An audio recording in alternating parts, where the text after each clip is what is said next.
Hello students, आज के video lecture में हम कुछ इस टाइप के क्वेश्चन सॉल्व करने वाले हैं। जैसे ये है आपके सामने। अब ये जो ब्रैकेट है ये नॉर्मल ब्रैकेट नहीं है, ये आपका फ्रैक्शनल पार्ट है। यहाँ पे मैंने इसको लिखा नहीं है, बट ये क्वेश्चन में लिख के आएगा यदि इस टाइप का क्वेश्चन आता है तो। प्रीवियस वीडियो में मैंने आपको कुछ चीज़ें बताई थी कि जैसे साइन एक्स ओवर एक्स, ऐसे हमने बताया था कि साइन एक्स अपॉन एक्स है, ये लेस देन 1 होता है। इसका मतलब ये है कि ये आपका जैसे फ्रैक्शनल पार्ट नहीं होता तो इसका आंसर तो 1 होता।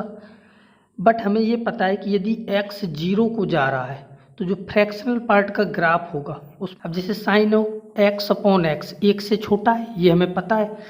ठीक है, ये कैसे पता है, ये अभी हमने डिस्कस किया था, इस वीडियो के पहले बताया था कि साइन एक्स अपॉन एक्स 1 से छोटा होता है। ठीक है, तो यदि 1 से छोटा है तो इसका मतलब है कि फ्रैक्शनल पार्ट x के ग्राफ में हम इस साइड से जा रहे होंगे। ठीक है, अगर हम इस साइड से जाते, मान लो इस क्वेश्चन में तो नहीं जाना, जैसे इस साइड से जाते तो इस ग्राफ में वैल्यू नीचे को जा रही थी, यानी कि ये वैल्यू हमें 0 को मिलती। यदि हम 1 प्लस की साइड से जाते फ्रैक्शनल पार्ट के ग्राफ में तो वैल्यू हमें दिख रही है कि ये 0 की तरफ जा रही है। अब यदि हमें इस साइड से जाना है, क्योंकि ये 1 से छोटा है, साइन एक्स अपॉन एक्स 1 से छोटा है, तो हमें इस साइड से जाना है। तो जैसे मैं इस साइड से जा रहा हूँ इसमें, तो हमें ये दिख रहा है कि ये वैल्यू इस साइड को जा रही है, यानी कि ये 1 की साइड को जा रही है, 1 के लेफ्ट साइड से जाने में। ठीक है, तो यहाँ से हमें ये पता चला कि जब साइन एक्स 0 को जा रहा है तो जो फ्रैक्शनल पार्ट का ग्राफ है उसके लिए साइन एक्स अपॉन एक्स 1 की तरफ जा रहा है, इसलिए इसका आंसर क्या होगा 1। ठीक है, तो इसके बाद अब जैसे नेक्स्ट क्वेश्चन इस टाइप के हैं, इनमें ये इंटीजर पार्ट है। ठीक है, तो ये तो हमें पक्की बात है कि साइन एक्स अपॉन एक्स 1 से छोटा होता है, बट जैसे इसमें अंदर बाहर पूरे का फ्रैक्शन लगा है तो इसका मतलब ये है कि पहले अंदर वाले की लिमिट कैलकुलेट करो, जो आ जाए उसका फ्रैक्शनल पार्ट निकालना है। तो जैसे अंदर वाले की लिमिट, ये तो डायरेक्ट स्टैंडर्ड फॉर्मूला है, तो ये हमें पता है कि 1 होगा। ठीक है, 1 होता है इंटीजर के लिए। ठीक है, तो ये तो आपका बहुत ईजी हो गया। अब जैसे इसमें हमें पता है कि ये जो साइन एक्स अपॉन एक्स है ये 1 से छोटा है, और इंटीजर पार्ट में जब x 0 को जा रहा है तो जब 1 से छोटा होगा इंटीजर पार्ट के लिए, इंटीजर पार्ट का जो आंसर होगा 1 से छोटा है यदि, तो उसका मान 0 हो जाएगा। और अब जैसे ये है थर्ड क्वेश्चन, तो इसमें sine inverse x upon x दिया है, तो इसका मतलब ये है कि इस बार उल्टा होगा, क्योंकि इस बार ये आपका जो लिखा है ये वैल्यू है और ऊपर एंगल है, तो एंगल अपॉन वैल्यू। अब जैसे इसमें था, इसमें क्या था कि ये आपकी वैल्यू थी और ये एक्स एंगल था, तो एंगल नीचे आया था तो ये 1 से छोटा था। अब इस बार क्या है कि एंगल ऊपर आया है, तो इसका मतलब कि अंदर वाली वैल्यू 1 से बड़ी होगी। अब यदि 1 से बड़ी है यानी कि इस प्रकार की होगी 1.1, 1.01, इस टाइप से हम जा रहे होंगे 1 के करीब, जो आंसर होगा का 1 आ जाएगा। के बाद अब जैसे tan इनवर्स में आ जाओ, सॉरी tan x में आ जाओ, तो इसमें -π/2 और π/2 के बीच में देख रहे हैं और 0 को छोड़ना है। अब तो इसके लिए कंडीशन क्या है कि tan x अपॉन एक्स ये 1 से बड़ा होगा, और इसका उल्टा है जो, यानी कि x अपॉन tan x ये 1 से छोटा होगा। तो इसके बेसिस पे जो क्वेश्चन इस प्रकार से होंगे कि अब जैसे tan x अपॉन एक्स, ये हमें पता है कि ये वैल्यू आपकी जो tan x अपॉन एक्स है ये 1 से बड़ी होगी, और यदि 1 से बड़ी है तो फ्रैक्शनल पार्ट 1 होगा, और यहाँ पे उल्टा है, ये वैल्यू आपकी 1 से छोटी होगी, तो फिर इसका fractional part, sorry integer part इसका क्या होगा 0। यहाँ पे भी ये इंटीजर पार्ट है। ठीक है, इंटीजर पार्ट ही 1 होगा। ठीक है, इसके बाद एक नेक्स्ट टाइप का ये क्वेश्चन है जैसे आपके सामने, तो इसको सॉल्व करने के लिए हमारे पास 2 मेथड है। तो सबसे पहले हम तो मेथड 1 अपना ट्राई करते हैं। तो मेथड 1 क्या है इसको पहले समझ लेते हैं।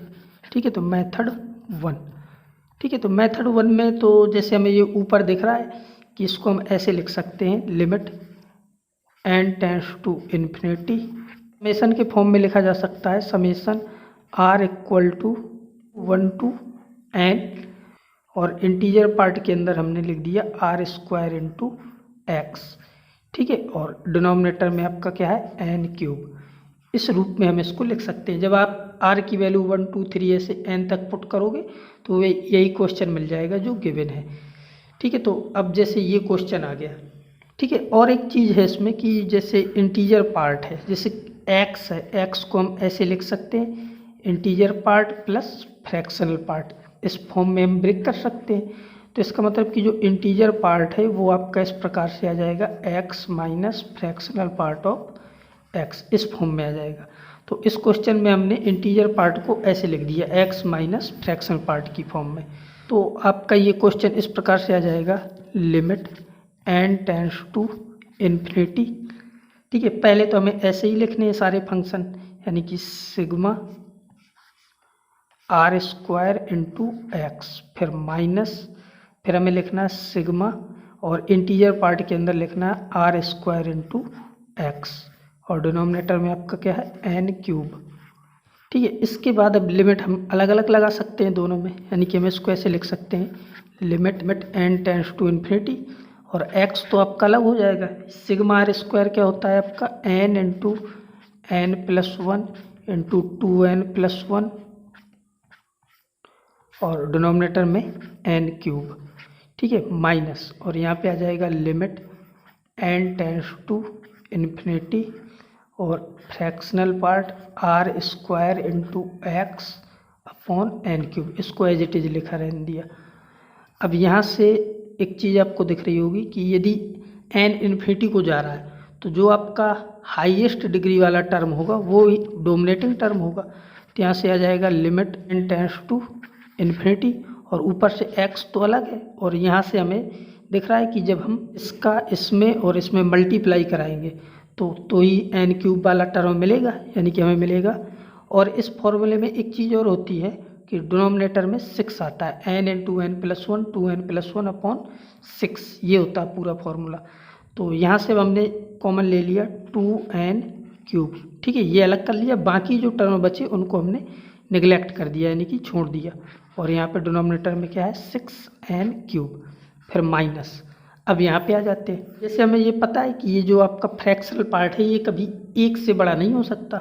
ठीक है, तो फ्रैक्शनल पार्ट वैसे हमेशा आपको पता है कि फ्रैक्शनल पार्ट जो होता है वो आपका हमेशा लेस देन 1 होता है। ठीक है, तो ये जो वैल्यू है हमेशा लेस देन 1 होगी। मान लो कि जैसे हमने थोड़ी देर के लिए मान लिया कि ये 1 ही आ जाए, एक तो 1 होगा नहीं कभी, मान लो कि जैसे 1 ही आ गया, तो 1 1 1 ऐसे n तक इनको ऐड करोगे आप, तो ये ज़्यादा से ज़्यादा आपका क्या हो सकता है n।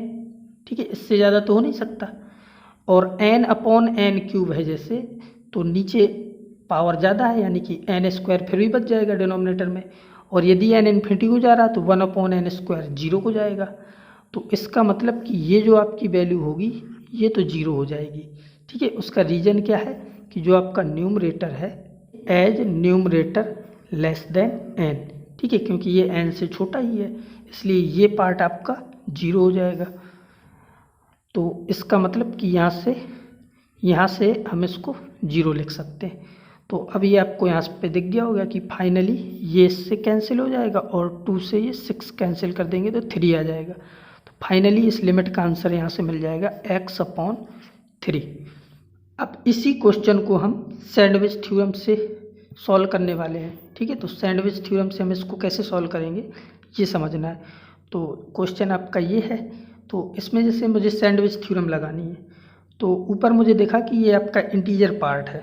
ठीक है, तो जो आपका इंटीजर पार्ट होता है वो हमें पता है कि हमेशा x-1 से बड़ा एंड x के बराबर या x से छोटा होता है। इन्हीं को हमने, अब जैसे इंटीजर पार्ट, तो ऊपर जो क्वेश्चन है ये आपके टर्म, जैसे हमने एक एक टर्म लिखे, तो जैसे फर्स्ट टर्म को हमने ऐसे लिखा 1 स्क्वायर इंटू एक्स।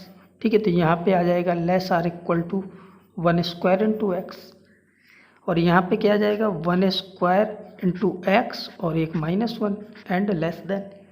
ठीक है, इसी प्रकार यदि आप सेकेंड टर्म को लिखना चाहो तो सेकेंड टर्म आप कैसे लिखा जाएगा 2 स्क्वायर इंटू एक्स, और यहाँ से आएगा less or equal to 2 square into x, और यहाँ पे आ जाएगा 2 स्क्वायर एक्स -1 लेस देन। इसी प्रकार अब सारे टर्म यदि हम लिखें ऐसे एन सो ऑन। ठीक है, हमने सारे टर्म, फाइनल जो लास्ट में आएगा वो क्या होगा n square into x -1 less than, यहाँ पे आ जाएगा n स्क्वायर एक्स और less or equal to n square into x. ठीक है, ये सारे टर्म आपके इस प्रकार से लिखे जाएंगे। अब यदि इन्हीं सभी टर्मों को हम ऐड कर दें, ठीक है, मैंने क्या कर दिया यहाँ पे सबको ऐड कर दिया। तो ऐड करने से क्या होगा कि जो इस साइड के टर्म होंगे, ठीक है, जैसे हम सबसे पहले बीच वाले टर्म को देखें तो ये आएगा इंटीजर पार्ट 1² x प्लस 2², यानी कि जो अपना क्वेश्चन का न्यूमरेटर था वही आ जाएगा। तो जो बीच में आने वाला है वो तो आपका आएगा न्यूमरेटर ऑफ लिमिट। और अब इस साइड के जो टर्म होंगे, ठीक है, इस साइड के टर्मों में आपको दिख रहा है कि x तो कॉमन हो जाएगा, इसके बाद जो बचेगा वो होगा 1² plus 2² plus and so on n²। तो ये आपका होता है सिग्मा n²। तो जैसे मैंने x कॉमन ले लिया तो बाकी जो बचा वो है आपका सिग्मा n²। और इस साइड जैसे एक साइड के टर्म में भी x कॉमन है आपका, तो यहाँ पे आप जब x कॉमन ले लोगे तो ये आएगा x इंटू सिग्मा n², और इसमें माइनस फिर 1 को ऐड करना है n तक, ठीक है। तो जब इन सबको आप ऐड करोगे n बार तो ये आपका आ जाएगा n। अब क्वेश्चन में क्या है, डिनोमिनेटर में n³ भी है, तो हमने लिमिट भी ले ली साथ में और n³ भी ले लिया। का ये क्या बन जाएगा, यहाँ से जैसे मैंने इसमें लिमिट भी ले ली तो आ जाएगा limit n tends to infinity, ठीक है। और ये क्या है x into sigma n² minus n upon n³, ठीक है, ये दोनों चीज़ें। अब यहाँ पे हम इक्वलिटी अपने मन से लगाए ले रहे हैं क्योंकि हम ये सैंडविच थ्योरम से कर रहे हैं, तो इसमें इक्वलिटी होल्ड करती है। अब ये जो आपका बीच वाला आएगा ये आपका वही आ जाएगा जो कि क्वेश्चन था जो हमें सॉल्व करना है, ठीक है। तो इसको हम लिख रहे हैं रिक्वायर्ड लिमिट, ठीक है, यानी कि जो हमें निकालना है। और इस साइड क्या आ जाएगा, less or equal to limit n tends to infinity और x into sigma n² upon n³, ठीक है, ये इस साइड आ जाएगा। अब यदि हम इन दोनों लिमिट को सॉल्व करें और ये दोनों इक्वल आ जाएं तो जो आपकी रिक्वायर्ड लिमिट है वो भी इन्हीं की इक्वल होगी, ठीक है। तो इसके लिए फिर मैंने इनको सॉल्व किया। तो अब जैसे इस साइड इसको सॉल्व करोगे तो ये आपको दिख रहा है ये क्या आएगा, limit n tends to infinity, ठीक है, और x इंटू सिग्मा n² आपको पता है कि ये होता है n into n+1 2n+1 minus n upon 6, ठीक है। तो उसको मैंने ऐसे लिख दिया 6n³। फिर लेस आर इक्वल टू, ये है आपकी रिक्वायर्ड लिमिट, फिर लेस आर इक्वल टू, फिर इस साइड आ जाओ तो यहाँ पे क्या हो जाएगा, limit n tends to infinity, ठीक है, x इंटू इसका भी फॉर्मूला खोल दिया तो n into n+1 into 2n+1 और अपॉन में आपका क्या होगा 6n³, इस साइड से आ जाएगा। अब जैसे लिमिट इन्फिनिटी को जा रही है तो आपको पता है कि जिसकी पावर हाईएस्ट होगी वो डोमिनेटिंग टर्म होगा, तो यहाँ से आ जाएगा limit n tends to infinity और ऊपर से हाईएस्ट टर्म x तो आपका एज इट इज रहेगा और ऊपर से हाईएस्ट टर्म आपको पता है कि वो होगा 2n³ और डिनोमिनेटर से होगा 6n³। Less or equal to required limit, फिर less or equal to limit n tends to infinity और यहाँ पे क्या है, यहाँ से भी x इंटू 2n³ और डिनोमिनेटर में 6n³। यहाँ से आपको ये दिख गया होगा कि ये आपका कैंसिल हो जाएगा और ये इससे कैंसिल हुई।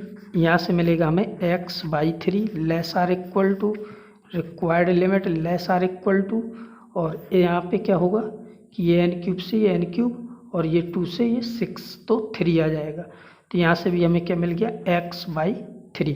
तो सैंडविच थ्योरम से हमें ये पता है कि ये दोनों आपके इक्वल आ गए, तो जो आपकी लिमिट होगी यानी कि रिक्वायर्ड लिमिट जो हमें फाइंड करनी थी उसकी वैल्यू भी क्या आ जाएगी x/3 और यही इस क्वेश्चन का आपका आंसर हो जाएगा जो आपका ये क्वेश्चन गिवन था।